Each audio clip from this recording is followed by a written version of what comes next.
I still remember the exact sound of his laugh, sharp, dismissive, echoing off the exposed steel beams of the half-finished office. It was the kind of laugh that tries to make you smaller, the kind that says, "You'll be back, you'll need me." He was wrong, dead wrong, and I made sure he knew it. My name is Calla Drayton, and this is the story of how I went from being the intern he mocked, the assistant he dismissed, to becoming the CEO, whose signature he now waits for. It wasn't revenge that drove me, not really. It was something colder, something sharper, the kind of fire that doesn't burn out.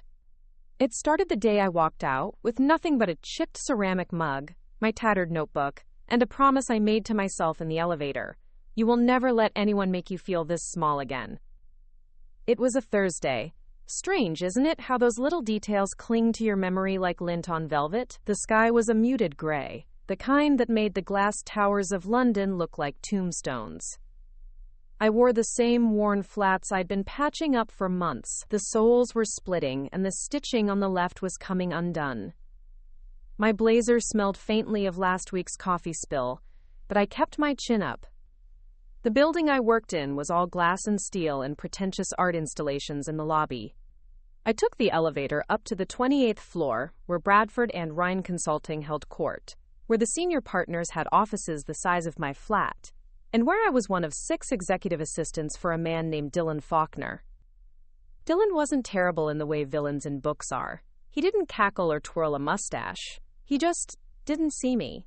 Or when he did, it was with that condescending tilt of his head, like he was trying to decide if I was an intern or a particularly smart toaster. He gave me impossible deadlines, barked instructions without context, and once, on a conference call with a client, said, "Calla here can handle it. She's great with admin-y things. Crossa admin-wise." But the real breaking point came when I asked about the analyst role that had opened up. I'd been working late nights, drafting proposal decks, building models in Excel until my eyes watered. I was qualified. More than qualified. He laughed. "You? Oh, Calla, you're good at the whole support vibe, but this is a client-facing role, high pressure, analytical, you know what I mean?" "Yes, Dylan. I knew exactly what you meant. So I quit. No big scene, no dramatic monologue. I just stood up, slid my resignation letter across his desk, and walked out while he blinked at me like I'd just recited the periodic table in reverse. He didn't ask why. He didn't even look surprised. Just nodded and said, "Well, good luck out there. Let me know if you need a reference." A reference. For a while, I floundered. I worked temp gigs, took on freelance PowerPoint work for underpaying startups, moved into a flat with 2 flatmates who argued about oat milk like it was a moral issue. But I also saved every penny, took night classes, built a network 1 coffee meeting at a time. My break came at a venture lab in Shoreditch. They needed someone to clean up their operations mess. I said yes, even though it meant 12-hour days and Saturdays. I got their books in order, streamlined their supplier chain, found a rogue developer siphoning server costs through a side hustle. They made me operations lead, then COO. When we sold to a Swedish fintech firm 2 years later, I walked away with enough capital to launch what I really wanted. Tyra Pendulum Solutions. A lean private consultancy that specialized in fixing chaos for high-growth tech firms. I built it from the ground up, choosing every hire myself. The first time I signed a lease on a downtown office and saw my name on the door, I cried in the stairwell. We grew. Slowly, then all at once. I stopped apologizing for taking up space. 2 years later, the irony hit me over lunch. I was at a pitch meeting with one of London's rising fintech stars, AetherCore. They were expanding fast and bleeding talent through a hole in their operations team. I asked to see their organizational chart.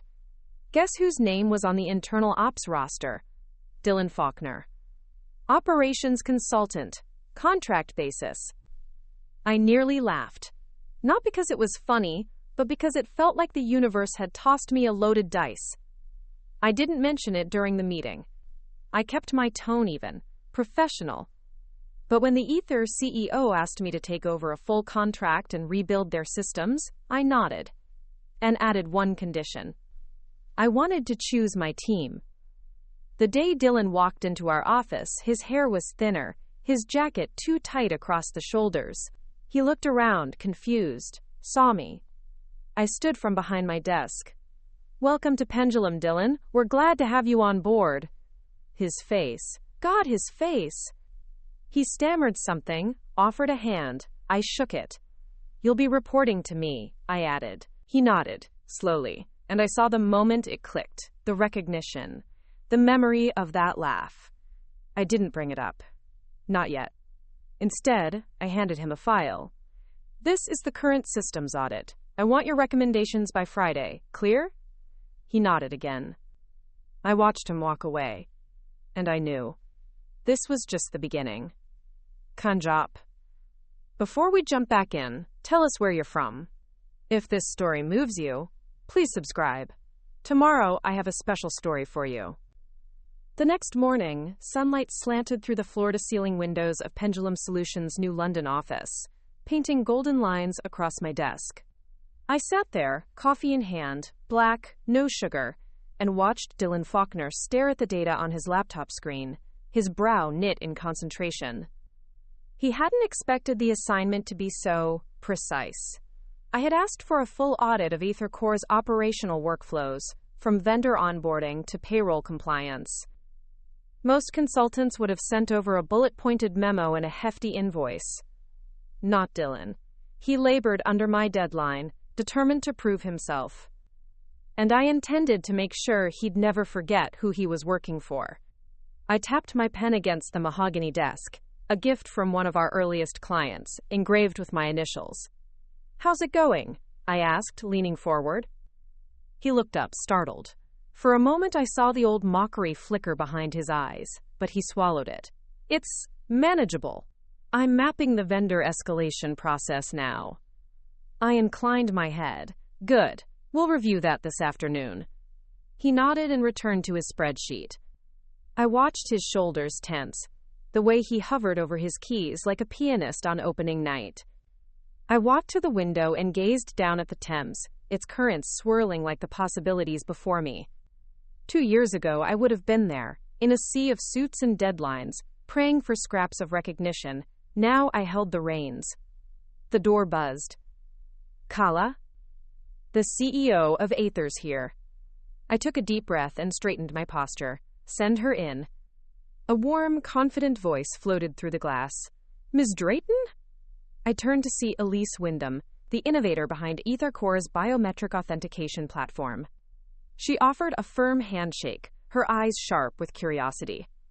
"Kala, thank you for meeting on such short notice. Your team's work has been outstanding so far."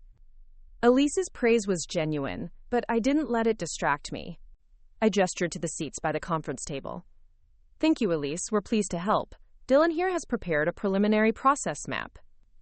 Dylan shifted in his seat, pushing the laptop toward me. The screen displayed a labyrinthine flowchart, color-coded and annotated. Elise leaned forward, eyes scanning. "This is detailed. Aethers compliance calls vendor onboarding a nightmare. How soon can we implement these changes?" I exchanged a glance with Dylan, who swallowed audibly. "With the right resources," I said, "we could start next week. But I recommend a phased rollout to avoid service interruptions." Elise nodded slowly. "I trust your judgment, Kala. Let me know what you need from us." As she left, I felt a familiar spark of triumph. The board wouldn't just sign off on this. They'd be lining up to work with Pendulum. Outside the conference room, Dylan caught up to me. "Ms. Drayton, thank you for the opportunity." Opportunity, he was finally calling it that. For weeks, he'd treated this as just another contract. Now he realized he was sitting at my table.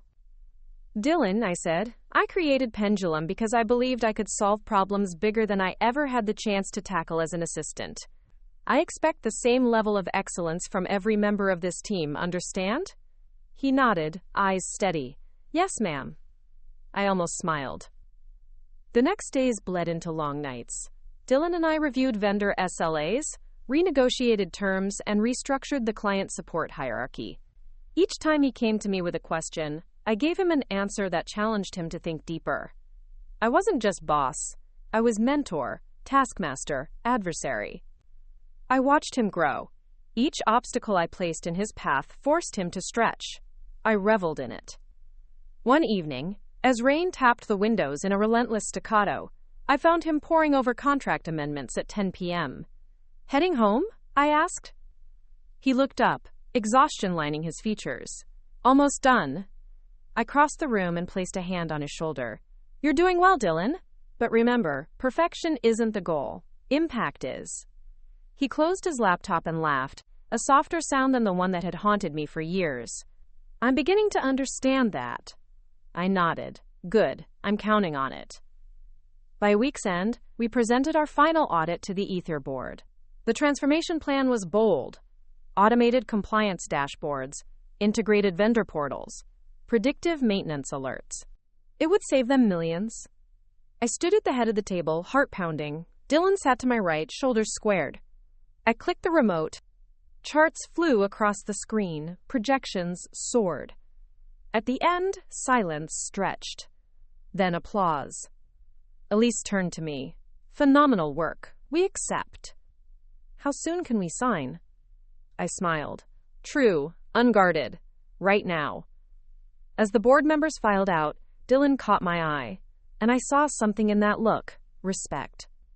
The next morning, I found a note on my desk. It was Dylan's. "Thank you for believing in me." I traced the sharp angles of his handwriting and felt a quiet satisfaction. I closed my eyes and whispered to myself, "You will never laugh at me again." The story was far from over, but for the first time, the outcome felt inevitable. To be continued. There are moments in life when the world shifts so subtly, you don't even notice it at first. But days later, you look back and realize, that was the turn. The inflection point. For me, it was a Thursday morning. Dylan knocked once, then entered with a crispness I hadn't seen in him before. He wore a navy button-up, pressed, no stains, no hint of the old chaos he used to drag behind him like a shadow. His notes were printed and highlighted. His eyes?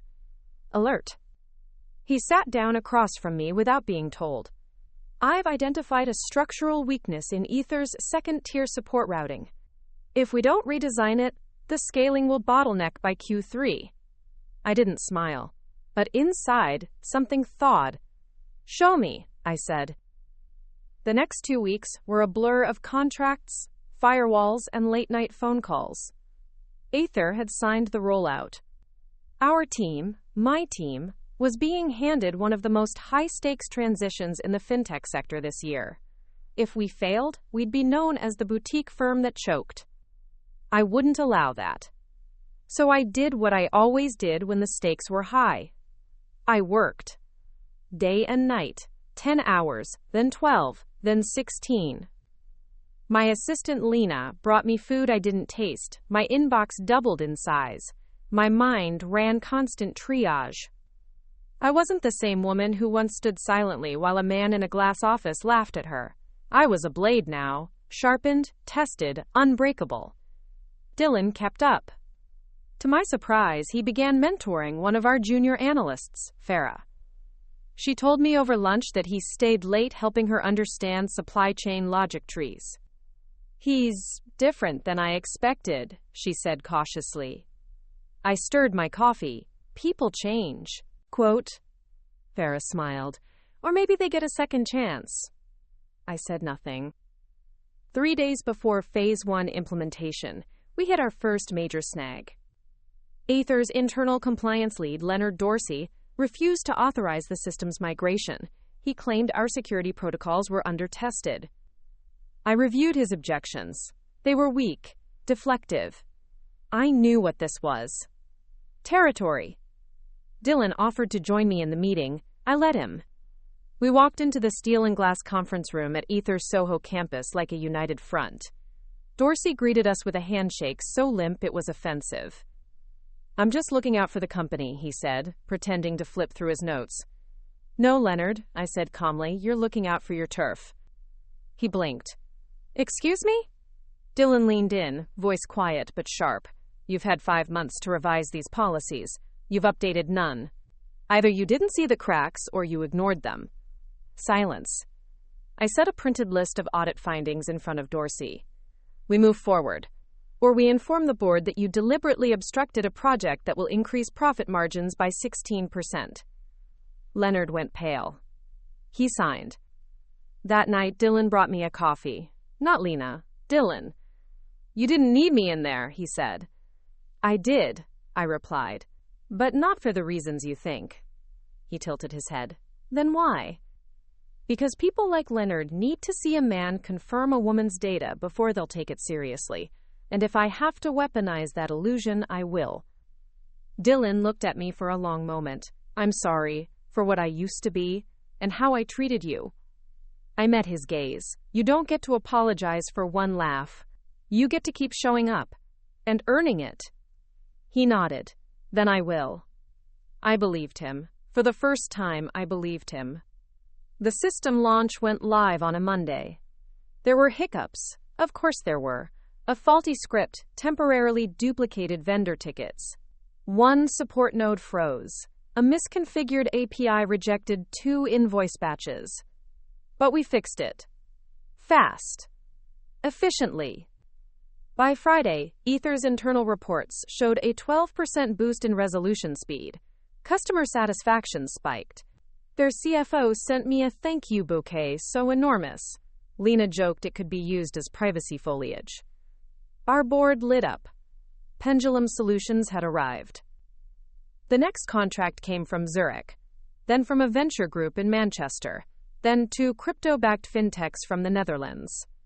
We expanded. I hired 2 more senior consultants. Promoted Farah. Bought out a co-working space in Berlin. And one rainy Thursday evening, as the city lights flickered below, I walked into the office and found Dylan reviewing mentorship applications. You thinking of taking one? I asked. He looked up. Thinking of starting a leadership workshop. Something for mid-career professionals who lost their way. I raised an eyebrow. Redemption camp? He smirked. Call it that if you like. But I've learned a lot here. About growth, accountability. I sat beside him. Then pay it forward. He studied me. You've changed, Kala. No, I said quietly. I just stopped waiting for approval. He looked at me like he understood. And maybe he did. But he didn't know what I was planning next. Because across the river, in an office tower Dylan used to call home, was a firm I hadn't forgotten. Bradford and Rhine. The place where he laughed at me. And they were in trouble. To be continued. The report came in on a Thursday morning. Bradford and Rhine, Dylan's former kingdom and my old battleground, had just lost 2 cornerstone clients. Their margins were thinning. A rumor had surfaced about toxic leadership in their London office. The memo sat in my inbox with the subject line, Potential Acquisition Target, Band R. I stared at the name, my fingers hovering above the keyboard. Years had passed, but my memory of that glass tower was still sharp. The sterile boardrooms, the whispered jokes by the coffee station, the condescending nods from the partners, the look in Dylan's eyes when he'd laughed, not just at me, but at the audacity of me believing I belonged. Now I could buy them. But that wasn't the goal. No, I wanted something else. I wanted their name beneath mine. That afternoon, I called a meeting with our strategic growth team. We sat in the top-floor conference room, sunlight bouncing off the Thames behind us. Lena poured coffee while Farah clicked through slides. Bradford and Rhine is ripe, Farah said. Internal turmoil, declining revenue, 3 key execs on the verge of departure. But there's still value in their legal frameworks, offshore licensing, and some old legacy relationships. I nodded slowly. Let's move quietly. I want due diligence within a week, but not a whisper outside this room. Understood? Nods all around. Dylan raised his hand slightly. You want me on this? I studied him. He knew what Bandar meant to me, but I wasn't going to give him an easy out. Yes, you know their systems, their culture. You're an asset. His eyes didn't flinch. Then I'm in. By Monday, the legal team confirmed what I suspected. Bradford and Rhine had over-leveraged their last 3 expansion contracts. They were stretched thin, bleeding credibility. But their brand still held weight in old-school financial circles. Acquiring them would be controversial. and symbolic. Our board was split. 2 members warned against the optics of a hostile takeover. Another wanted to wait until the price dropped lower. I listened to all of them. I took notes. Then I made my decision. We would offer terms, but not for a merger, for an absorption. Their name would stay for 6 months. Then it would disappear, folded into Pendulum. I called Elise Wyndham at Ether Core and asked her for a favor. Elise, you know the ecosystem, I said. What's Band R's reputation right now? There was a pause. Then, stale, too many old egos, smart people leaving, their pulses fading. Would you work with them again? No, she said, but I'd work with you. That was all I needed. Our acquisition offer was delivered in a black envelope, a symbolic gesture. It contained a single-page executive summary, a list of pending client transfers, and an NDA with a 48-hour expiration window. We made it clear this wasn't a negotiation. It was an exit strategy. The partners at Band R did not take it well. They summoned me to their headquarters. I dressed with care that morning. Matte charcoal suit, silver earrings, clean lines. No softness. The same elevator that once carried me down in silence now rose with me at the helm. The receptionist, a woman who once directed me to the intern desk, froze when I gave my name.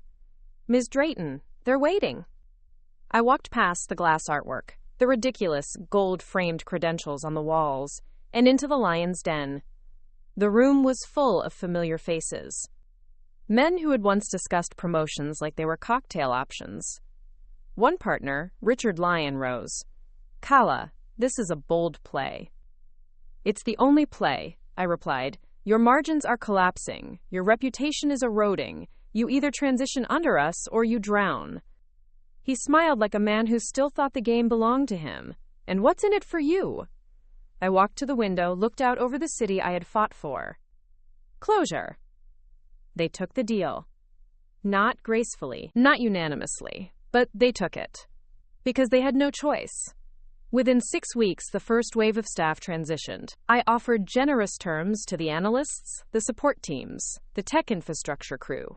I offered nothing to the partners. Let them retire. Let them vanish. The day the Pendulum sign was mounted beside the old Band R plaque, I brought Dylan with me. We stood in the lobby, the same space where I used to clutch coffee cups like shields. It's different, he said. No, I replied, I'm different.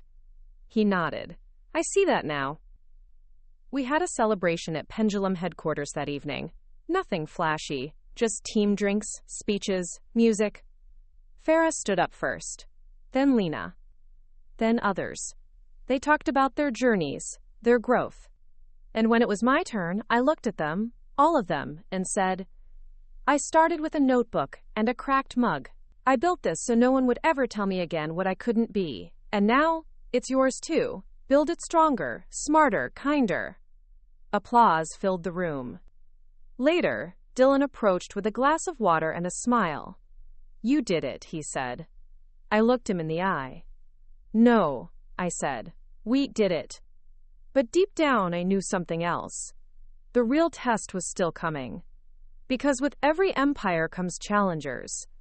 And someone was watching. Waiting. And they were coming for us next. To be continued. For 3 weeks after the Bradford and Rhine integration, everything felt like forward motion. We were on magazine covers. The Financial Review ran a story calling Pendulum Solutions the most disruptive name in legacy consultancy today. Applications flooded in. Executives at rival firms requested coffees. VCs asked if we were ready to go public. I said no. We weren't building for applause. We were building to last. But it's always in the quiet after success that the tremors start. It was Lena who first mentioned the name. She knocked gently one morning and entered holding a folder. Kala, have you heard of Selwyn Grant? I paused mid-email. The name sounded like a stone dropped in a still pond. Yes, I said slowly. Years ago, we crossed paths at a corporate leadership summit. Lena bit her lip. He's been sniffing around. Started poaching mid-level talent from firms you've worked with. He's opening a firm called Keystone Strategic. Similar scope. Identical structure. He's even using some of your old phrasing in their pitch deck. Quote, I took the folder from her and flipped it open. My eyes scanned over the mission statement. Disrupt the inefficient. Serve with agility. Elevate the overlooked. I had said those words in an interview last year. Verbatim. Selwyn Grant wasn't just building a competitor. He was mirroring us. That afternoon, I called an emergency meeting with our leadership team. Dylan, Farah, Lena, and 2 new senior strategists, Darius and Elise, not Wyndham, a different Elise, this one ex-Gartner. We laid out what we knew. Selwyn had quietly raised capital from 2 of our previously interested backers. He had signed 3 mid-tier clients from the health tech sector. And he was using a blend of operational philosophy I recognized. Mine, married to a ruthless churn model that sliced staff every quarter to stay lean. Dylan spoke first. He's building a fast and brutal model. It won't last, but it will cause damage. He's leveraging your name, Farah added, your old quotes, your podcast interviews. It's predatory. I closed the folder. I'm not afraid of imitation, I said, but I won't tolerate theft. Savwan. For the next 6 days, we rebuilt our pipeline strategy. We launched a mid-sized business offering, opened a Lisbon satellite office, and updated our brand messaging. Farah rewrote our core values document overnight. Dylan helped Darius reorganize onboarding for new client analysts. But it was Lena who delivered the masterstroke. Selwyn's team is hiring from your old Band R analyst pool, she said one morning, sliding a spreadsheet across my desk. What if we made them an offer they couldn't refuse? I raised an eyebrow. You want to intercept? She smiled. You built a culture they still miss. Let's remind them of it. So we did. We offered a 6-month fellowship to 10 rising consultants, complete with training, mentorship, and project rotations. Not just at Pendulum, but at our partner firms across Europe. Applications tripled within 72 hours. Selwyn's recruitment pool dried up. But he didn't back down. 2 weeks later, a client, one of our newer ones in Dublin, forwarded me an email. It was a Keystone pitch deck, anonymously submitted. The email claimed Pendulum had outsourced critical data protections and lacked agility in cross-border compliance. It was a lie. A dangerous one. And it had Selwyn's fingerprints all over it. I scheduled a video call with him, no assistants, no intermediaries. Just the 2 of us. His face appeared on screen like a ghost from a chapter I hadn't written. Culla, he said, smiling faintly, didn't expect to hear from you directly. I'm not surprised, I replied. I imagine directness is difficult when you're hiding behind forged decks and anonymous tips. He chuckled. It's competition, Kala. You're not the only mind in the room anymore. No, but I'm the one who built this from nothing. You didn't start a firm, you copied one. He leaned forward. Your growth scared the industry. I'm offering an alternative. By lying? He shrugged. By playing to doubt. And doubt spreads faster than trust. There was a pause. I spoke slowly. You won't last. You're trying to build an empire without a compass. And eventually, even your clients will notice the cracks. Selwyn smiled. Maybe, but until then, we'll both be busy. I ended the call. Then I started building. Again. We launched Project Halcyon the following Monday. It was our most ambitious initiative yet, a predictive operations suite powered by AI, built in-house, designed to eliminate waste in client systems before it even surfaced. Farah led the product team, Dylan handled external partnerships, Lena worked around the clock coordinating the launch. We invited select media for a demo night. Keystone tried to leak a beta version 2 days before. Ours still beat them by a mile. After the press conference, Dylan found me on the rooftop patio, watching the skyline. You good? He asked. I nodded slowly. Better than good. Selwyn won't stop, he said. No, I agreed, but I will outlast him.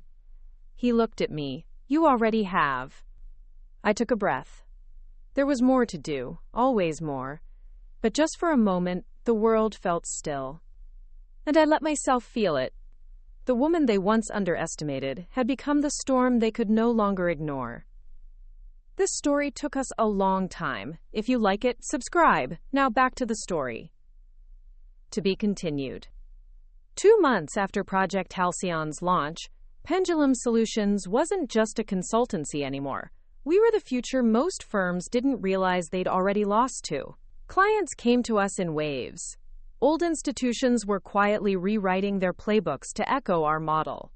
My name started showing up in industry roundups under words like fissionary and asterisk disruptor. I hated those words. Not because they were inaccurate, but because they made it sound like I'd simply appeared.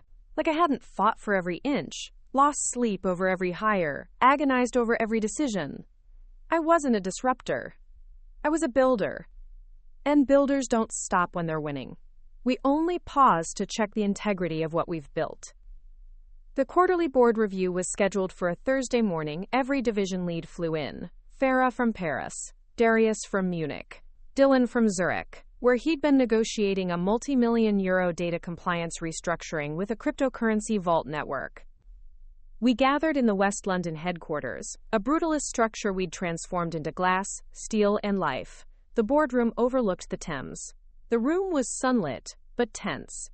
Our numbers were good. No, great. But tension doesn't always come from loss. Sometimes, it's a side effect of growth that's too fast.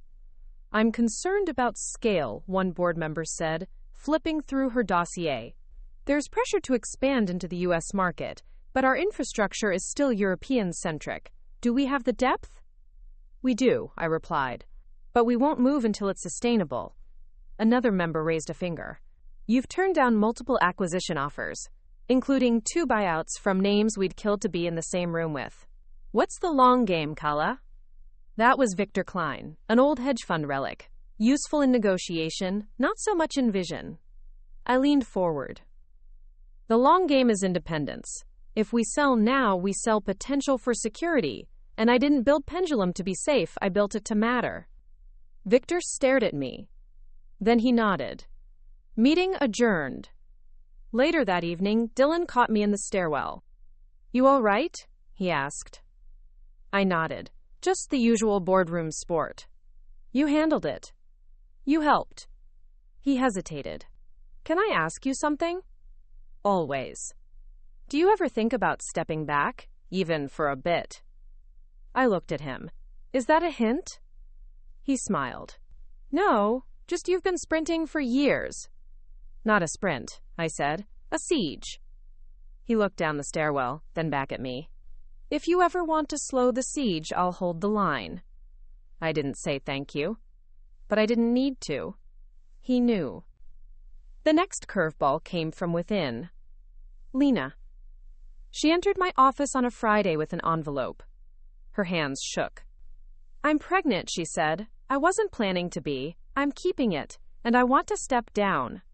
It felt like a chair pulled from beneath me. Not because I couldn't function without her, but because she was the person who knew me best, who'd seen every version of Pendulum. Okay, I said quietly. What do you need from us? She blinked. You're not mad? Mad? No, I'm proud of you. Her eyes welled up. We cried together. Then we built her transition plan. That's what women like us do. We build. The next few weeks were a blur of restructuring. I promoted her second in command, a sharp-eyed project manager named Noor. Farah handled the mentorship program. Dylan took over board liaison work. We didn't slow down. But the office felt different. Quieter. One morning, I arrived early. The sun hadn't risen. The security lights flickered. I sat in Lena's old seat. I looked at the mug she left behind. White ceramic, a tiny chip on the lip. Just like the one I left behind, the day Dylan laughed at me. I picked it up and held it. Then I got to work. The U.S. expansion launched 6 weeks later. We opened a soft office in Boston, signed 2 clients in the Pacific Northwest. I flew out for the launch, It was raining when I landed. But when I walked into our rented workspace, small, clean, efficient, I felt that same electricity I'd felt years ago in Shoreditch. We were beginning again. We held our first American client strategy session that Thursday. Midway through, a new name entered the room.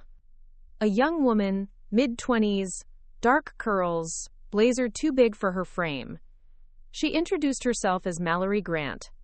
I froze. Any relation to Selwyn Grant? I asked. She stiffened. My brother. The room held its breath. I smiled.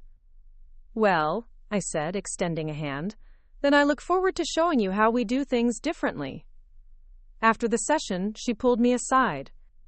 I've read everything about you, she said. My brother doesn't speak kindly, but I wanted to see for myself. And what do you think? She studied me. I think you're exactly who he's afraid of becoming.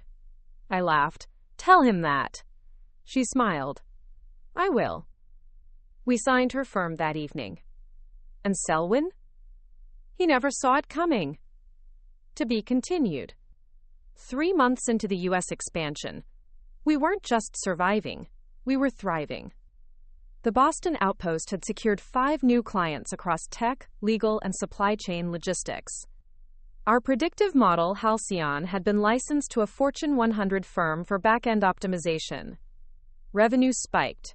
Market chatter intensified.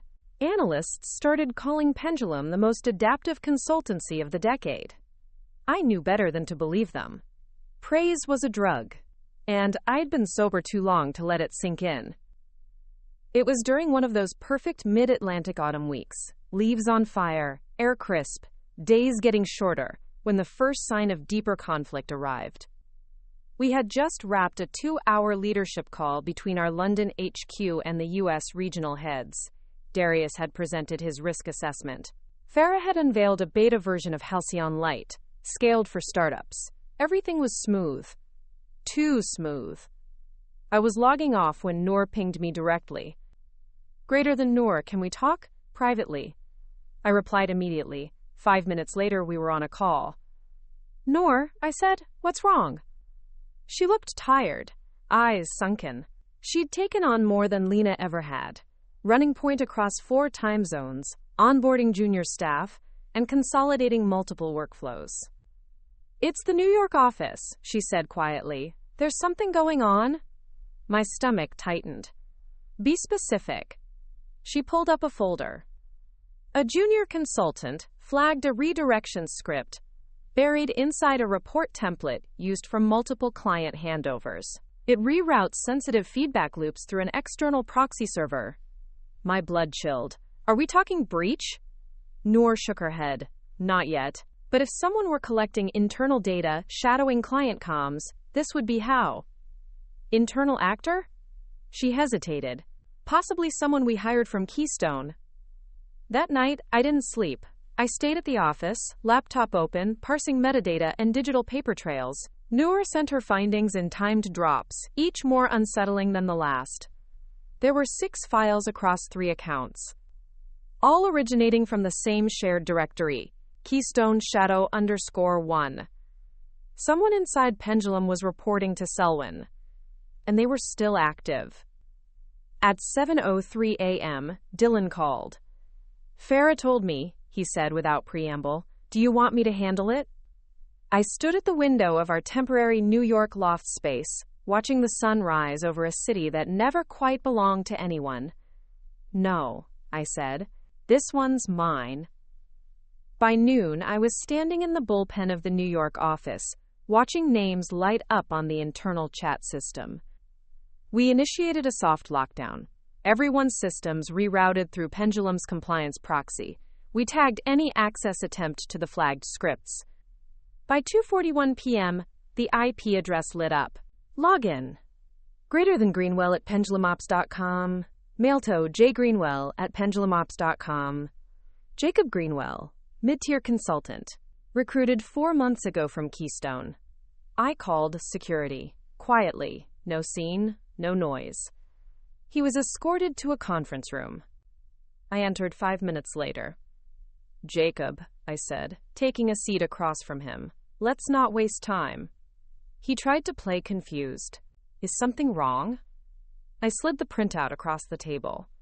Did Selwyn promise you a piece of equity? Was this about cash? Influence? He stiffened. I'm not sure I understand. No, I said. That's not how this works. I'll give you one chance. Tell me what you took. Tell me what he has. Silence stretched. Then, nothing that would harm the clients. It was just... Stop. I stood. You're done. Effective immediately. He rose, breath shaking. You don't understand what he's building. Selwyn has reach. He's going to take you down. I paused at the door. No, I said. He's going to exhaust himself trying. After Jacob was escorted out, I addressed the New York team. I didn't dress it up. I didn't spin it.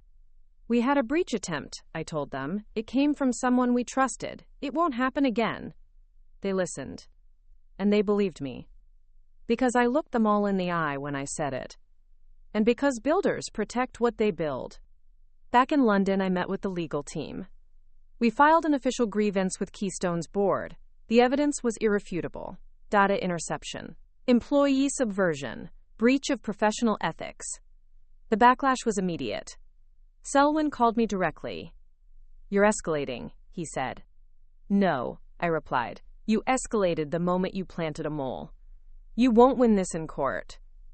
I don't need to. I'll win it in trust. You've already lost that. He laughed, a sharp, bitter sound. You're obsessed with me, Kala. No, I said. I've just decided I'm done tolerating you. Then I hung up. 2 weeks later, Keystone announced it would restructure its executive branch. Selwyn was gone. Publicly, they called it a sabbatical. But I knew better. The firm would limp on, maybe survive, maybe not. But it would never be the same. The night the news broke, Dylan found me in the London office lounge, staring at the city. Selwyn's out, he said. I nodded. He'll try something new. Let him. Dylan smiled. You're relentless. No, I said. I'm just not afraid of men who mistake cruelty for power. Quote. He poured 2 glasses of wine. To what's next? He asked. I clinked my glass against his. To what's ours? I said. And in the reflection of the glass, I saw not just the empire I'd built, but the war I'd won. To be continued. 3 weeks after Selwyn Grant disappeared from Keystone's executive roster, a hush fell over the industry. Not because anyone mourned his fall, but because it had finally happened. The man who spent years clawing his way through acquisition meetings, sabotage whispers, and weaponized PR had met the one thing he couldn't outmaneuver. Someone who remembered everything. I wasn't celebrating. There was too much to do. Too many promises to keep. Lena had returned from maternity leave. Her daughter Naya was the image of her wide brown eyes, already judging the world. Lena arrived with a new clarity. Her mind sharper, her boundary lines firmer. She didn't want her old role back. I want something else, she said, seated across from me in our new penthouse boardroom in London. Name it. Chief People Architect. I blinked. That's not a title we use. She smiled. Exactly. I don't want to inherit a template. I want to invent one. A division that scales culture, not just policy. If Pendulum is growing, we need to stop reacting and start defining who we are. I nodded slowly. I trust you. You should. And just like that, Pendulum got its soul back. With the firm stabilized, I turned inward. For the first time in years, I allowed myself something dangerous. Reflection. I walked the halls of our Berlin hub, toward the Lisbon campus. Spent a week at the Paris office mentoring junior consultants. In Boston, Mallory Grant invited me to speak at an industry forum. I accepted. It was surreal standing on stage beneath lights, a mic pinned to my blazer, addressing hundreds of young women in tech. I told them the truth. I was laughed at, not because I was wrong, but because I was inconvenient. My existence challenged the comfort of mediocre men, so I didn't correct them. I outran them. The applause felt different than praise. It felt like witness. Afterward, Mallory found me backstage. "You meant every word," she said. "I always do." She hesitated. "He started another company." "Selwyn?" She nodded. "New name, new branding, targeting emerging markets in Southeast Asia." I sighed. "He'll keep chasing. I'll keep building." Mallory smiled. "Then we'll keep following." Quote. And in that moment, I realized I wasn't just a founder anymore. I was something else. Dylan and I met for dinner the following week. Not business, not strategy, just food, wine, quiet. He asked me something simple. "What now?" I took a long sip of wine. "Now," I said, "now I give others the microphone." He raised an eyebrow. "I want to create a mentorship institute," I said, "for women in consulting, strategy, leadership, all the things I had to learn in FIRE." He leaned back. "You're serious?" "As a ledger?" He chuckled. "Call it the Ledger Institute." I smiled. And just like that, we had a new mission. Farah offered to help with curriculum design. Noor began recruiting candidates. Lena volunteered the HR infrastructure. We launched the Ledger Institute in the spring. Applicants came from 14 countries. Our pilot cohort? 30 women, some mothers, some coders, some former refugees, all brilliant.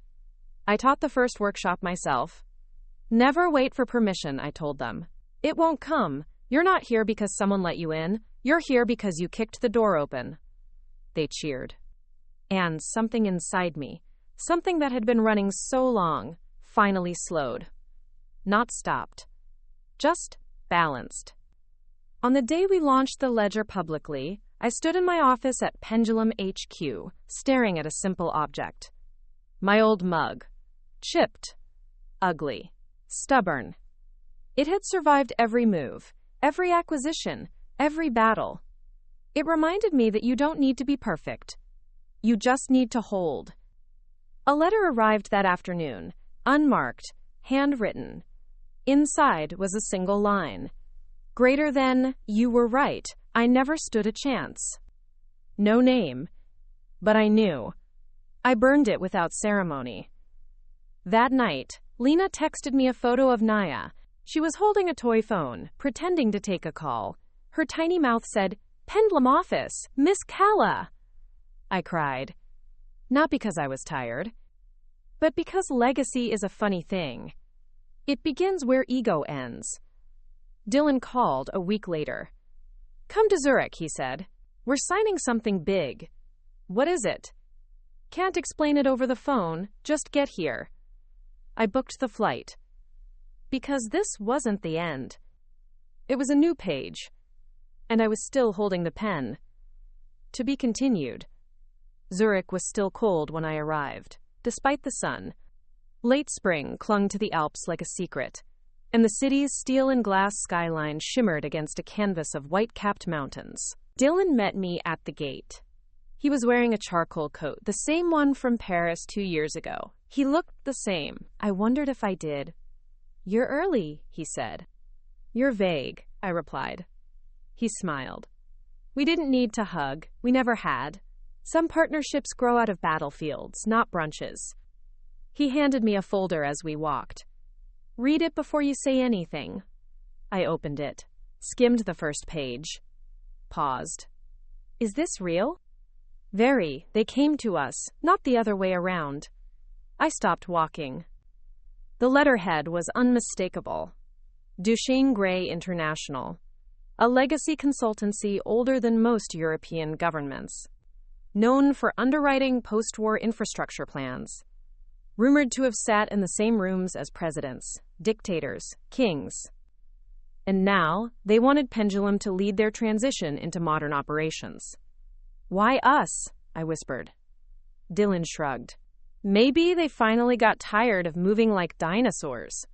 Or maybe they realized their extinction was a quarter away." He didn't argue. Siga. We met with their board that afternoon.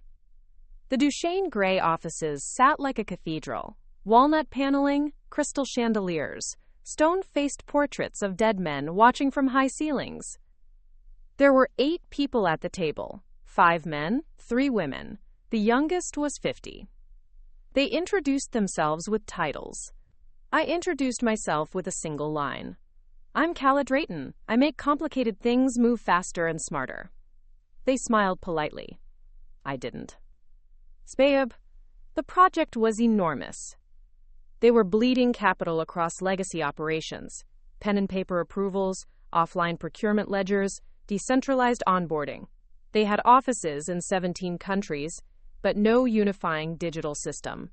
Their core leadership operated on 3 different currencies, and 2 different time zones still used fax machines. Dylan laid out the risks. I laid out the solution. Phase 1, consolidate digital frameworks. Phase 2, reassign redundant roles with internal mentorship. Phase 3, install a modular version of Halcyon for forecasting. They asked hard questions. I answered harder. By the end of the meeting, the oldest board member leaned forward. You sound very certain, Ms. Drayton. I smiled. I've been uncertain. It's useful. It teaches you to build certainty. We flew home that weekend with signed contracts and a roadmap that would take the next 14 months. It was the biggest engagement Pendulum had ever taken. The world would be watching. Back in London, Lena greeted me with a grin. You broke another ceiling. I'm tired of ceilings, I said. Then let's build without them. We launched the Duchesne project on a rainy Monday. No press, no announcements. Just a quiet revolution, one server at a time. 4 weeks in, we hit our first wall. Their regional head in Istanbul refused the rollout. Too fast, he said. Too disruptive. Dylan offered to handle it. I said no. I flew out myself. The Istanbul office was in an old banking palace. Marble floors, gold elevators, guards in blue blazers. I asked for an audience with the head directly. His name was Reza Aktan, mid-50s, former engineer, still wrote in cursive. He looked me over like a mechanic sizing up a rented car. You don't understand how we work here, he said. No, I replied. But I understand how you don't work. Your vendor delays are 6 weeks behind. Your invoice system lost €480,000 last quarter. And your onboarding process still includes carbon paper. His eyes narrowed. So you came here to embarrass me? No. I came here to remind you that survival isn't sentimental. There was a long silence. Then he nodded. Give me your version of the future, he said. I pulled out my tablet. I showed him. We moved forward. Step by brutal step. No shortcuts, no excuses. Pendulum ran 24/7 across 6 time zones. Noor directed US Ops. Farah migrated Halcyon to a hybrid interface. Dylan coordinated legacy finance overlaps. Lena curated cultural bridges for international cohesion. I traveled more than I ever had. Zurich, Stockholm, Athens, Mumbai. Everywhere I went, I heard my name whispered like code. Drayton Protocol. That's what they were calling it now. I ignored it. Builders don't look at the branding. We look at the bricks. One night, back in London, I woke to a call from our Singapore partner. Mallory. She was crying. He's back, she said. I sat up. Who? Selwyn, new firm. He's moved into cloud compliance. And he's using your name again. Claims you outsourced part of Halcyon to him 3 years ago. My stomach turned. I stood up, pacing. That's impossible. He has documents, screenshots. He's giving interviews. Says you white-labeled his early code. I paused. Because somewhere in the deep back end of our earliest Halcyon framework, we had purchased a modular permissions license from a now-defunct startup. That startup's codebase had passed through 4 acquisitions. And Selwyn, ever the opportunist, had just traced it back to himself. I exhaled. Send me everything, tonight. I didn't sleep. But I didn't panic. Because I knew what he didn't. Truth doesn't need PR. It needs receipts. And I had them all. To be continued. The next 48 hours were a flurry of excavation. Every hard drive, every cloud node, every single archived correspondence from our earliest Halcyon iterations. We combed through layers of inherited tech stacks like forensic archaeologists. Noor led the digital audit from Boston. Farah and her developers traced code lineage like it was genealogy. Dylan pulled vendor contracts from the archive system I'd insisted we build back in the earliest days of Pendulum.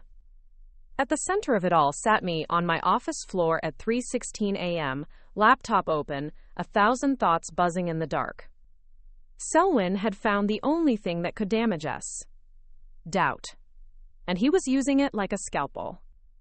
The claim made headlines in 3 industry blogs by morning.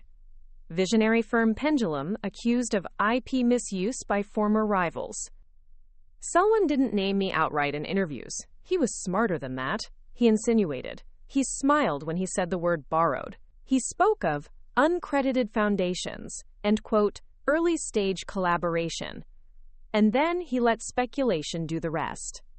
It was a move from the old playbook, the same one men like him had used for decades. Cast shadows, then wait for the woman in the light to stumble. I didn't stumble. I flew to Singapore. Mallory met me at the terminal, visibly shaken. "They're eating it up," she said. "Startups here worship any whiff of Western validation. He's presenting as your mentor, your hidden inspiration." I said nothing, just walked. We entered Pendulum's regional hub, our sleek glass studio in Clark Quay. It was humming with unease. Staff moved with hushed urgency, heads ducked. Doubt had arrived. So I gathered the entire team. 32 employees, engineers, ops leads, client liaisons, our future. I stood at the front of the open workspace and spoke clearly. Selwyn Grant is lying. Not in the way that leaves room for interpretation. He is lying with deliberate, rehearsed intent, and I won't respond through lawyers, or blogs, or subtweets. They watched me.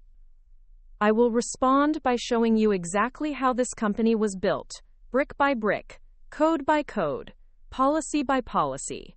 And I will not blink first. Silence. Then, applause. And with that, we began the public dismantling.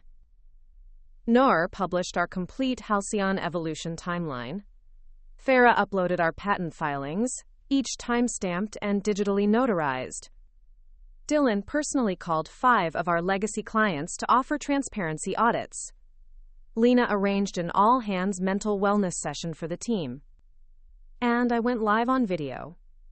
It was a short, 7-minute clip, no filter, no lighting tricks, just me staring into the lens. This company was not built on borrowed code or borrowed names. It was built on nights like this, sleepless, scrappy, relentless. If you're looking for the real architect, you're staring at her. The video trended within 6 hours. By midnight, 3 major publications had pulled their articles. Selwyn released a written statement clarifying his remarks.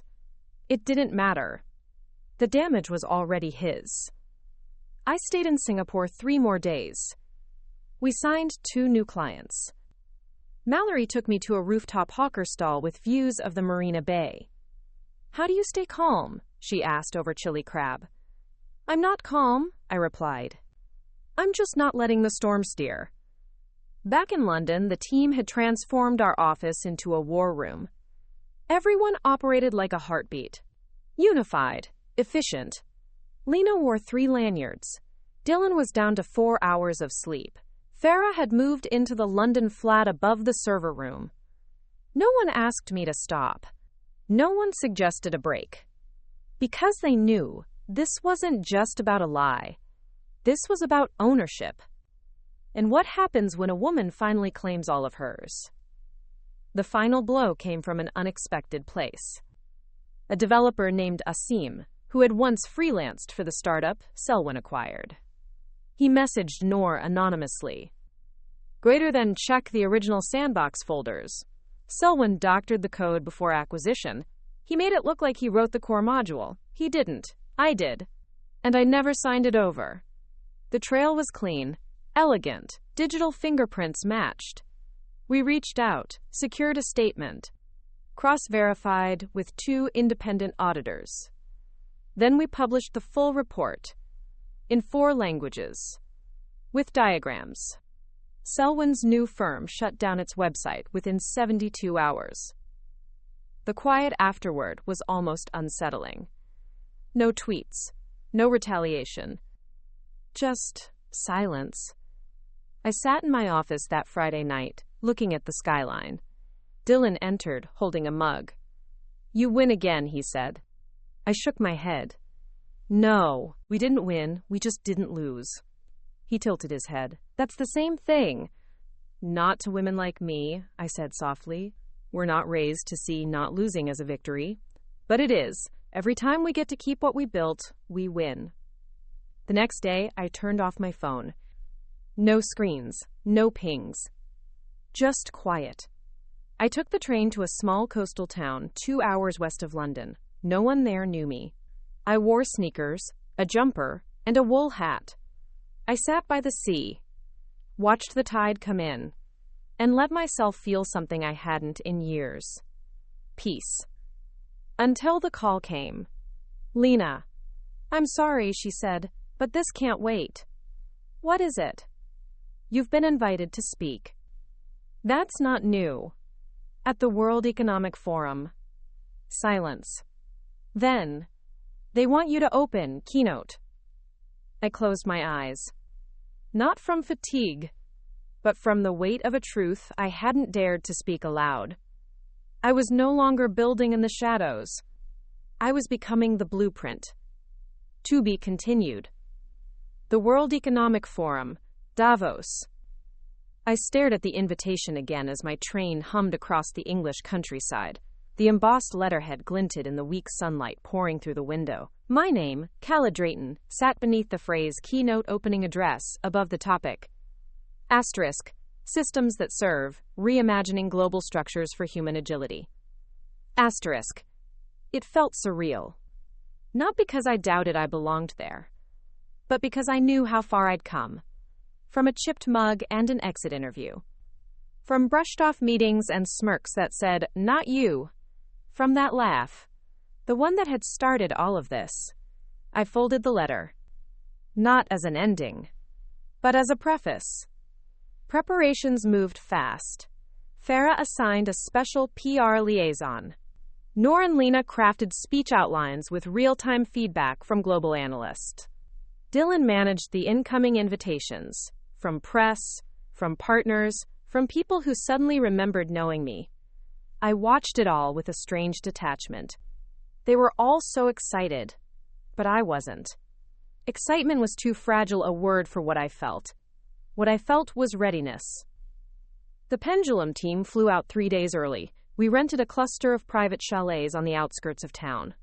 It snowed on the first night. Soft, powdery, clean. The air felt thin, the kind of air that tells you you're above something. Altitude, fear, history. The morning of my speech, I dressed with ceremony. No designer gown, no statement heels. A plain, black suit. The same one I wore the day I signed Pendulum's first lease. The cuffs were fraying. I kept them that way on purpose. Dylan entered the suite while I was reviewing my notes. He didn't speak at first, just stood there, watching. Finally, he said, "You look exactly the same." I smiled. "That's a lie." He nodded. "But a good one." The venue was a glittering amphitheater carved into glass and stone. Rows of world leaders, founders, activists, royalty. They were all there. And then, I was. The stage lights came up. The moderator introduced me with a summary I barely heard. My heels clicked once, twice. Then, silence. And I began. When I started my company, I had no investors, no pedigree, and no safety net. What I had was something more dangerous. A memory.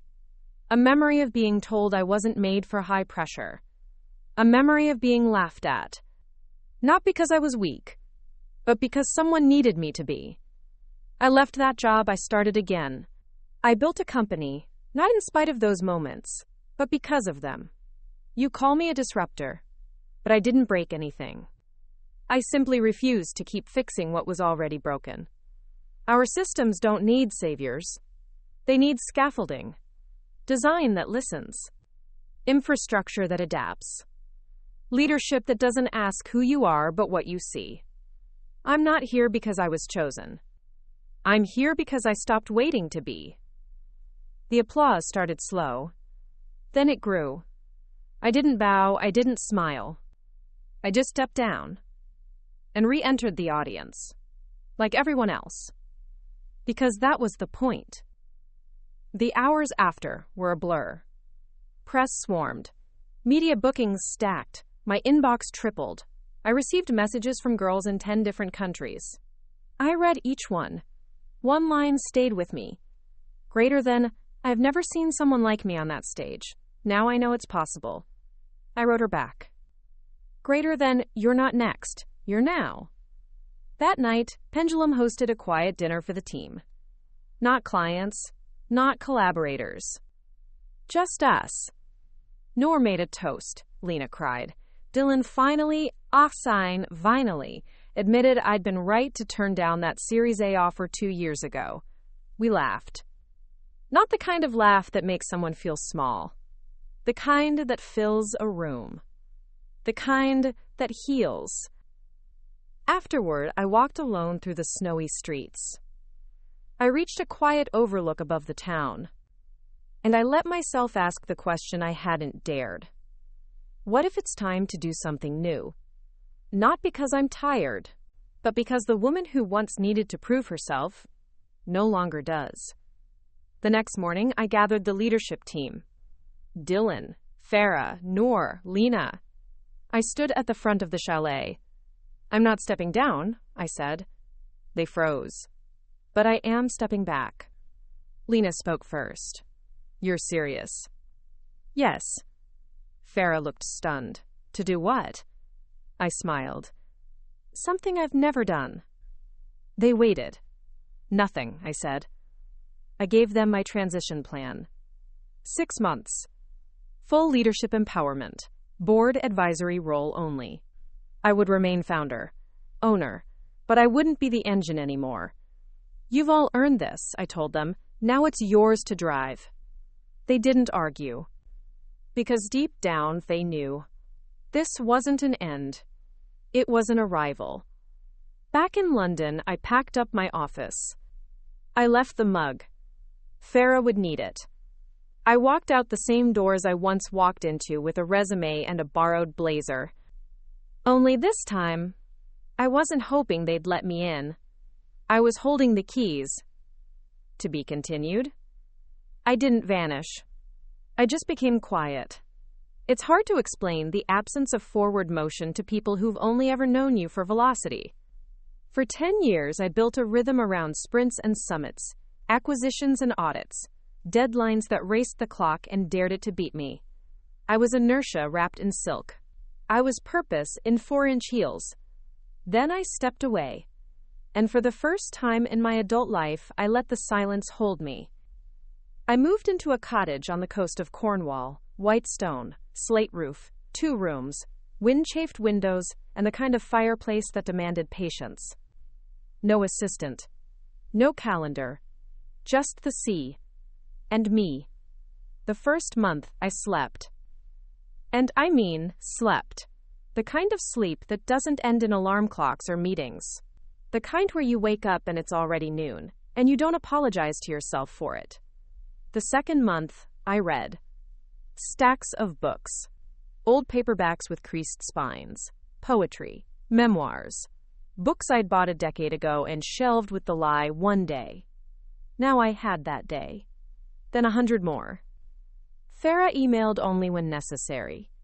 Noor sent updates once a week. Lena called on Sundays. Just to chat.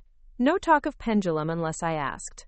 Sometimes we just laughed about Naya's obsession with drawing everything in the house, including the cat's litter box. Dylan didn't call. He wrote letters. Real ones, postmarked and folded and always signed the same way. Greater than, still holding the line D. I wrote back, because part of me would always be with them. But I didn't miss being there. Not yet. 6 months turned into 10. The world didn't collapse. Pendulum doubled its valuation. The Ledger Institute went global. Someone started a podcast called Asterisk, The Drayton Files. I didn't listen. I watched the tide. I learned how to make bread that didn't taste like chalk. I taught myself how to paint. Not to show, but to asterisk feel. And slowly, the woman who had sprinted for survival became something else. Still. Whole. Free. Then came the letter. Hand-delivered. No return address.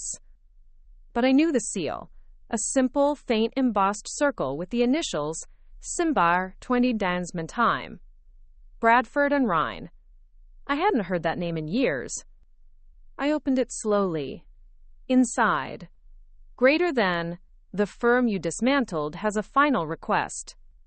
Greater than our remaining alumni wish to commission an archival project. Greater than not a redemption. Greater than a reckoning. Greater than, and we want you to lead it. There was no signature. Just coordinates. And a date. I almost didn't go. What was the point? Then I remembered the woman I used to be, the one who walked out of that tower with a mug and a spine full of fire. She deserved a return. Not for revenge, but for closure. The address led to a small flat in Cambridge. Inside, 5 people waited. One was Richard Lyon. Gray-haired now, thinner, a man untethered from power. He stood when I entered. Kala. Richard. He gestured to the others. We've gathered the last of the originals. Partners, staff, analysts. We want to tell the story. The whole one. I said nothing. We were wrong, he said quietly. Not just about you. About everything. I waited. He handed me a USB drive. Emails. Internal memos. Things that show what you survived. What you built despite us. We want people to know. Why now? He looked at me. Because you made us realize that legacy isn't about what you keep. It's about what you fix before you're gone. I took the drive. Not to expose them, but to write it right. That winter, I published an essay. Times asterisk, the systems we inherit, and the ones we build. Asterisk, it went viral within days. Not because it was scandalous, but because it was honest. I didn't name names. I didn't drag history. I just showed the math. What happens when you subtract fear? Multiply resolve. Divide power. And carry only what you've earned. A month later, the United Nations invited me to consult on a global advisory panel for ethical AI infrastructure. I said yes. Not because I missed the stage, but because systems need architects. And I was no longer running. I was returning. As a guide. I still live in Cornwall. The fireplace still takes forever to start. But my days are different. I mentor. I walk. I host dinners with strangers who remind me of who I once was. And I write. Stories. Not about me, but about what's possible. The last time I saw Dylan, we met on a dock. He was wearing the same coat. I was barefoot. We didn't talk about Pendulum. We talked about books, bread, Naya's drawing of the moon that looked more like a shoe. Before he left, he looked at me. You did it. I know. He nodded. Then, still holding the line, I smiled. Not anymore. Now you're drawing it. The next morning, I watched the sun rise over the cliffs. The sea whispered. And for the first time in a long time, I whispered back, I'm still here. Still whole, still building, but now at peace. Clue: 2 more great stories are next. Don't miss them. Subscribe and turn on notifications.